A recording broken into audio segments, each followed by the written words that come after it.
We're talking with Dr. Milan Hollister. I'm Lisa Caprelli. With us is my co-host, Brian Gapps. Dr. Hollister, you've spent much of your life pursuing sort of universal answers and questions that people have. Yes. Can we, how did that get started?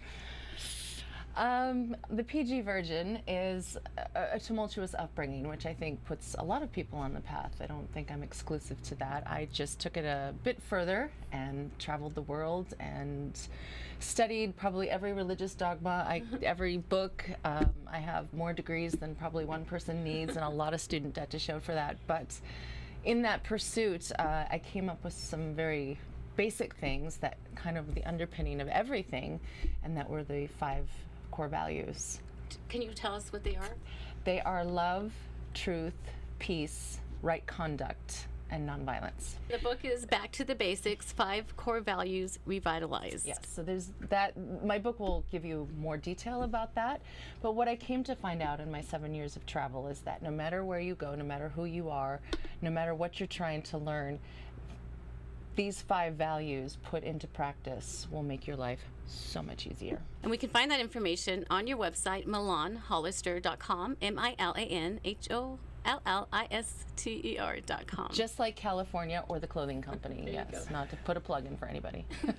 And Dr. Hollister, you have international travel in your background, and so are a lot of these values just universal values?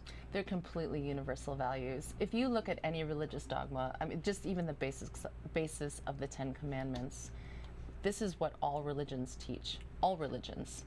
There's not one religion on the planet that does not teach love, telling the truth, making good choices, nonviolence. It just doesn't happen like that. That's what makes you appealing as a person, is you have traveled the world. Share with us, where have you been? I know there's so many. Give us a recap. I have lived, yes, I've lived all over and I've traveled all over. I have lived in Seoul, Korea. I lived in Dubai. I lived in Barcelona, Madrid, Ibiza, of course here in the States, and I couldn't even begin to tell you where I've traveled. Many countries. I've lived in, I think it's now 16 American cities. Wow. So I've been there, done that. Had the hat, the T-shirt, the foamy finger, keychains, and the refrigerator magnets. Yes. And a lot of this travel is related to education, either teaching or learning. It's not just you backpacking around the world, but really being involved in your expertise. It started out as a way to make money because I was I am an online instructor, and I've been teaching for over 10 years. University instructor. University instructor, yes. And I was having a really difficult time finding permanent work here in the United States, and a friend of a friend said, hey, there's this opportunity, why don't you take it? And that's what started it, really, because I wasn't getting what I needed here, and I'm very adventurous anyway, so it kind of started out as a way to make money. But as I moved into these cultures and started to learn about them and immerse myself in them and take part in some of their rituals, really, I started to realize, because I've always been on, like, why am I, what is my purpose? Why am I here? Why did these, like everybody, why did these things happen to me? Why me? Why not her? Why don't I have the, just everything.